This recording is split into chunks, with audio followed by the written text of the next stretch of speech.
अरे छोड़। अच्छा भाभी, अरे सुन तो।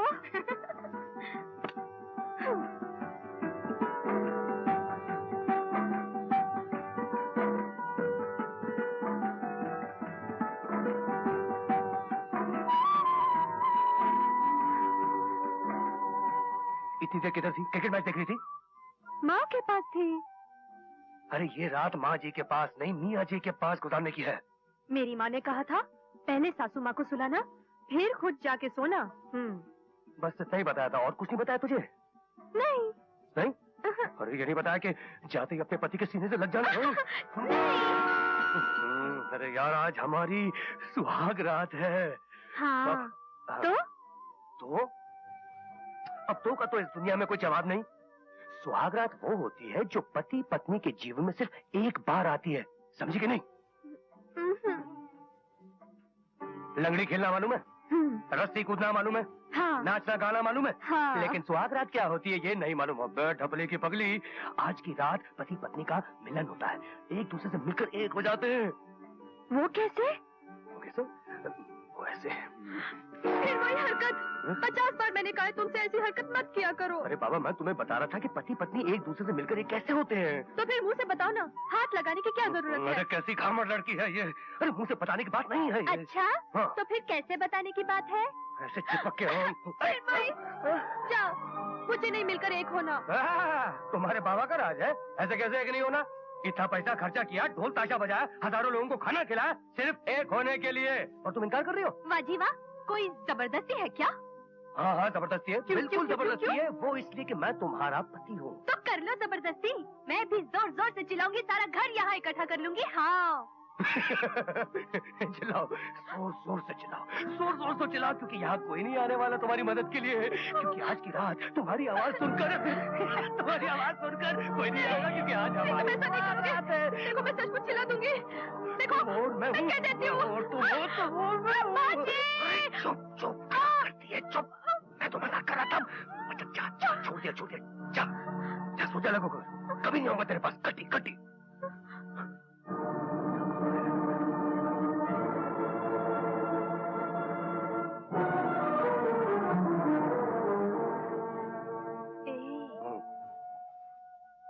रूठ गए?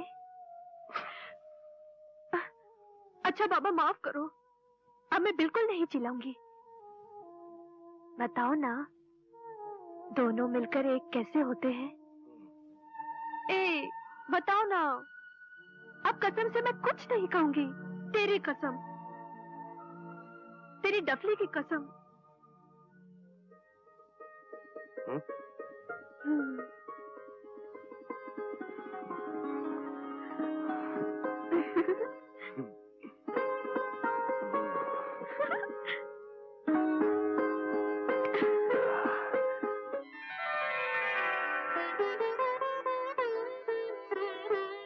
नमस्ते जेठ जी।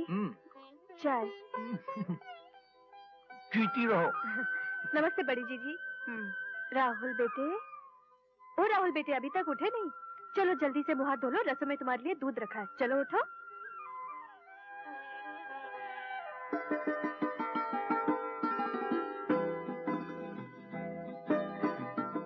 छोटे जेठ जी नमस्ते। खुश रहो, पर मैं चाय नहीं कॉफी पीता हूँ। ये कॉफी ही है। तुम्हें कैसे मालूम कि मैं कॉफी पीता हूँ? वाह, अरे भाई कमाल है। इसमें कमाल की क्या बात है? छोटे घर की है, नौकरों की जात की, इसलिए काम करने की आदत है। इसमें तारीफ की निगाह से देखने की क्या जरूरत है?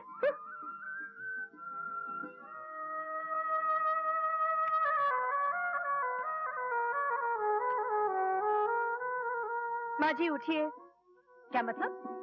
आप उठिए और अपने कमरे में जाइए, ये सब मैं कर लूंगी। दीजिए। अरे रसोई में काम करने का जिम्मा मेरा है, ये सब मुझे करने दे। तू जा। आज से तो ये मेरा जिम्मा है। चलिए जाइए यहाँ से। उठिए ना माँ जी। अरे तू मुझ पर हुक्म चलाती है? नहीं, हुक्म नहीं, मैं तो विनती कर रही हूँ आपसे। देखिए ना, आप ठहरी घर की सबसे बड़ी, आपको तो पलंग पर बैठकर सब पर हुक्म चलाना चाहिए, और मैं ठहरी घर की सबसे छोटी बहू, मेरा कर्तव्य है कि मैं सबकी सेवा करूं, है ना? अब चलिए, आप उठिए, उठिए उठिए, उठिए माला। चलिए ना। अरे अच्छी बहू ब्याह कर लाया है गोपाल। घर में आते के साथ ही छोटे बड़े सब पर थानेदार की तरह हुक्म चलाने लगी। कोई बात है? अरे तू देखती जाना, कुछ दिन में माँ जी खुद ही परेशान होके धक्के मार के निकाल देगी उसे।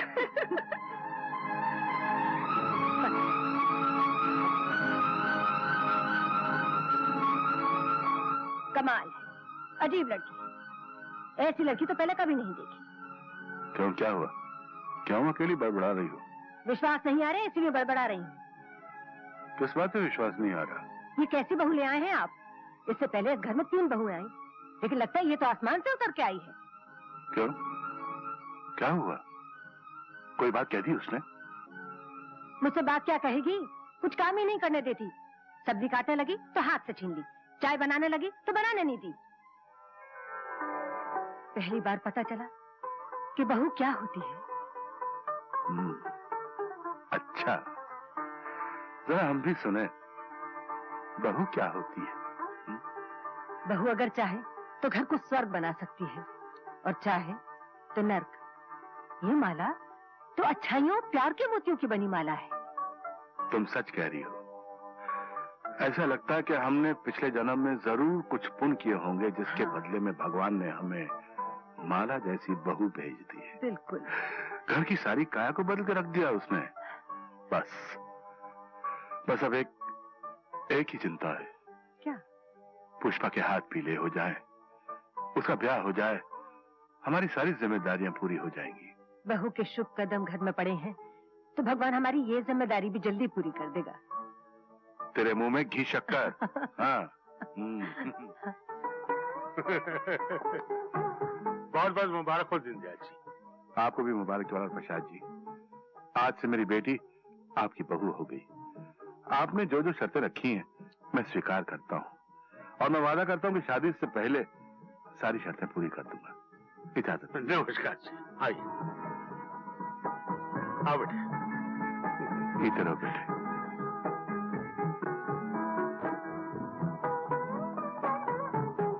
क्यों, हमने ठीक किया ना? बिल्कुल ठीक किया।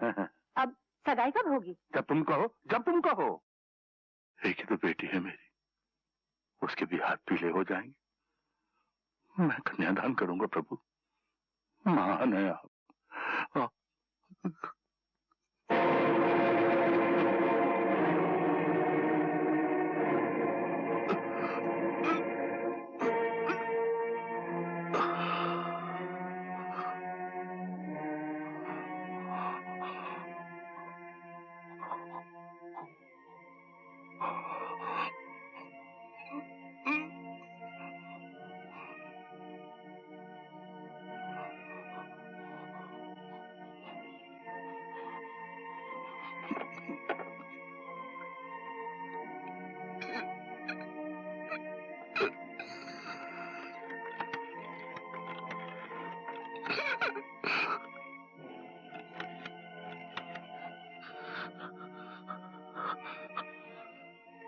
हेलो वकील साहब, मैं दीनदयाल बोल रहा हूँ। आप वसीयत के कागज लेकर फौरन घर चले आइए। बात समझाने का वक्त नहीं है मेरे पास। क्या हुआ? आप मत करना। फौरन चले। क्या हुआ? लक्ष्मी, मेरा अंतिम समय आ गया है। लक्ष्मी, पुष्पा, हम जल्दी उठ, जाके सबको बुला के ला। अच्छा, पिताजी की तबीयत ठीक नहीं है। वक्त पूरा हो गया है। नहीं, क्या समझती हैं आप? नहीं, अरे पुष्पा, गोपाल, अरे जल्दी आओ, कोई आओ ना।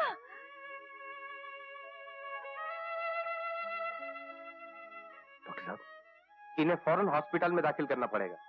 He is very serious.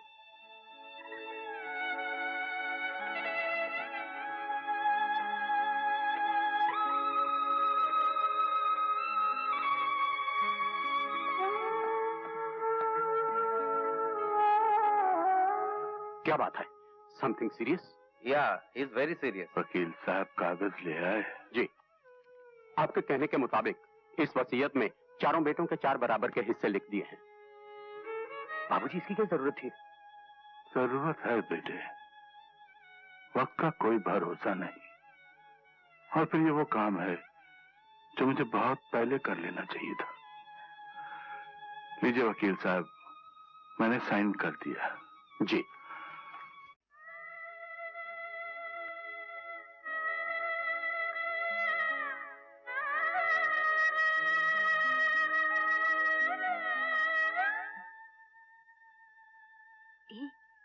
कल जो पिक्चर देखी थी ना, उसमें रेखा ने एक हार पहना था लंबा वाला।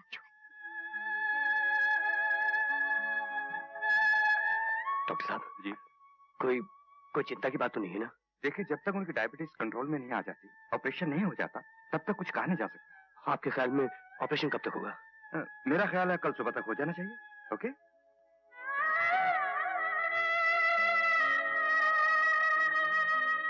तो कल सुबह तक बोर होना पड़ेगा। मुझे भी फिक्र हो रही है। सुनो, इधर आओ ना, सारा दिन बात करते रहते हो। इधर आओ। मैं कहती हूँ घर भी जाना है या बुड्ढे के साथ यहीं मरना है? बच्चे घर में भूखे बैठे होंगे। अरे मगर मगर वगर छोड़ो और जल्दी चलो। अच्छा, जल्दी करो। मैं कुछ करता हूँ। माँ जी, हाँ बेटा, आपने सुबह से कुछ खाया नहीं, मैं जाकर कुछ ले आऊं? मैं कुछ नहीं खाऊंगी। ऐसा करो, तुम लोग सब घर चले जाओ और कुछ खाओ। जी बेहतर होगा। बड़ी बहू, जी माँ जी। ये घर की चाबियां रख लो, शायद किसी चीज की जरूरत पड़े। ये लो। बेटा गोपाल जी। तू भी घर जाकर कुछ खा। नहीं माँ, मैं यहीं बाबूजी के पास रहूंगा।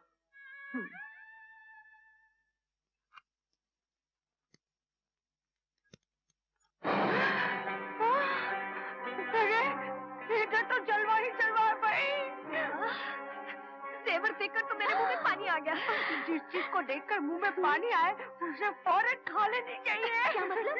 यही कि माल सामने पड़ा है, मिलजुल के आपस में बंटवारा कर लेते हैं। लेते हैं जो नहीं, अभी नहीं, बुरी बात है। पिताजी जब ठीक होकर आएंगे तो क्या कहेंगे? अरे कुछ नहीं कहेंगे। जिस हालत में पिताजी गए हैं, मुझे नहीं लगता वापस आएंगे। भाई आहिस्ता बोलो, लोग सुन लेंगे तो क्या कहेंगे कि बेटे बाप के मरने की दुआएं मांग रहे हैं। मगर बंटवारा तो करेंगे ही ना। याद नहीं, पिताजी ने खुद ही कहा था कि मैं अपने जीते जी अपनी पूंजी का 4 हिस्सों में बंटवारा कर देना चाहता हूँ। हम तो उन्हीं की आज्ञा का पालन कर रहे हैं ना। दीदी ठीक ही तो कह रही है। तो भाई मनोहर, तुम्हारी क्या राय है? नेकी और पूछ पूछ। गिरधर, जो सबकी राय वो गिरधर की राय। ठीक है फिर कर दो बंटवारा। हेलो।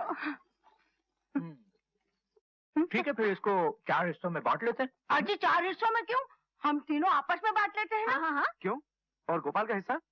अरे वो डफली बजाने वाला, वो नोट और जेवर की कदर क्या जाने। उसमें रुपए पैसे संभालने की बुद्धि कहाँ है? बिल्कुल ठीक, हिस्से 4 नहीं 3 होंगे। निराश मत हुई माँ जी, मेरा दिल कहता है बाबूजी जरूर अच्छे हो जाएंगे। बहू, बस माँ जी बस, हम सबकी प्रार्थनाएं बेकार नहीं जाएंगी। भगवान इतना निर्दयी नहीं है। कुछ नहीं होगा, बाबूजी अच्छे हो जाएंगे। सब पहले जैसे हो जाएगा।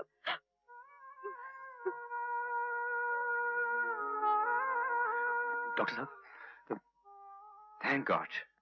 ऐसे लगा जैसे मौत के हाथों में गया इंसान वापस लौट आया हो। घबराने की कोई बात नहीं, ऑपरेशन कामयाब रहा। देखा माँ जी, मैंने कहा था ना, हम सबकी प्रार्थनाएं बेकार नहीं जाएंगी। मुबारक हो, एक मुबारक हो बोलने में कितना टाइम टाइम बोले में कितना टाइम लगा रहा है। जी पिताजी, आपने बुलाया मुझे? बेटे, वैसे लड़के वालों को रुपए देने का वादा तो कल का है, तुम आज ही जाकर दे आओ। वक्त से पहले रुपए देने से हमारी इज्जत बढ़ जाएगी। ये लो चाबियां। हाँ? तिजोरी में से 3 लाख रुपए निकाल कर दे आओ। जी बहुत अच्छा।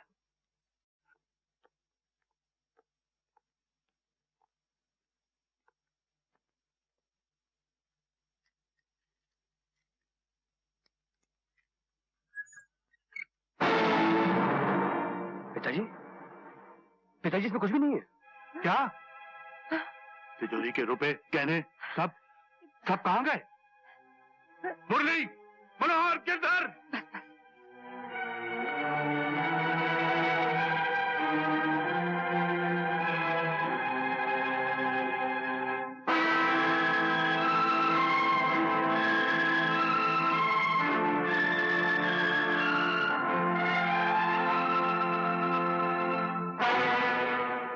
मैं पूछता हूँ, तिजोरी के रुपए, गहने सब कहाँ हैं? हैं? पिताजी, उन सबका तो हम लोगों ने आपस में बंटवारा कर लिया। बंटवारा? अरे बाप तुम्हारा अभी जिंदा है और तुम लोगों ने बंटवारा कर लिया है? गोपाल, तुमने मुझे इसके बारे में कुछ भी नहीं बताया। तो खुद इसके बारे में कुछ भी नहीं जानता पिताजी। वाह वाह मेरे सपूतो, वाह वाह वाह। देखा मुरली की माँ, यह है आज के जमाने की औलाद। बाप अस्पताल गया तो समझे कि वहीं से शमशान को निकल जाएगा। घर वापस आना नहीं है, इसलिए कर लो जायदाद का बंटवारा। हाँ, हॉस्पिटल जाने से पहले बंटवारा तो आप कर गए थे, हमने तो सिर्फ आपकी आज्ञा का पालन किया है। अच्छा, मेरी आज्ञा का पालन किया तो ठीक है। अब वो सारे रुपए गहने जो तुम लोगों ने बांट लिए आपस में, उन्हें वापस तिजोरी में रख दो। सुना नहीं मैंने क्या कहा है? अरे मूर्खो, अब मेरी आज्ञा का पालन करो ना। बोलने के लिए मना किया है। आप शांत हो जाइए। मुझे चिल्लाने से मना करती हो और इन बेगैरतों को मना नहीं करती, समझाती नहीं है? कल अगर ज्वाला प्रसाद जी के यहाँ 3 लाख रुपए नहीं पहुंचे ना, तो हमारी बेटी का रिश्ता टूट जाएगा, उसकी सारी जिंदगी तबाह हो जाएगी, बर्बाद हो जाएगी। और उसका सारा कारण ये होंगे, ये तुम्हारे ये बेगैरत मूर्ख। अरे मेरा मुंह क्या देख रहे हो? पिताजी, आपकी बड़ी बहू कह रही है। बड़ी बहू? कौन, तुम्हारी बीवी? हाँ, बीवी के गुलाम, बोलो क्या कह रही वो? बोलो। यही कि गोपाल की शादी में हमने एक पैसा नहीं लिया। हाँ, तो फिर पुष्पा की शादी में क्यों दहेज दें? और पिताजी, वैसे भी दहेज लेना और देना दोनों कानूनन जुर्म है। उस दहेज के लालची ज्वाला प्रसाद के घर में पुष्पा को बहू बनाकर भेजना उसे कुएं में धक्का देने के बराबर होगा। पिताजी, हमें तो खुद ही ये रिश्ता तोड़ देना चाहिए और पुष्पा के लिए कोई दूसरा रिश्ता ढूंढना चाहिए। अच्छी बात है, कोई दूसरा रिश्ता तलाश कर लेते हैं उसके लिए, लेकिन ये बंटवारा फिर से करना पड़ेगा। और अब के इस बंटवारे के 4 नहीं 5 हिस्से होंगे। पुष्पा भी जायदाद की उतनी हकदार है जितना कि तुम सब हो, और मैं उसका हिस्सा उसे दिलवाना चाहता हूँ। अरे, ये तुम लोग कहाँ जा रहे हो? मुरली, मनोहर, गिरधर।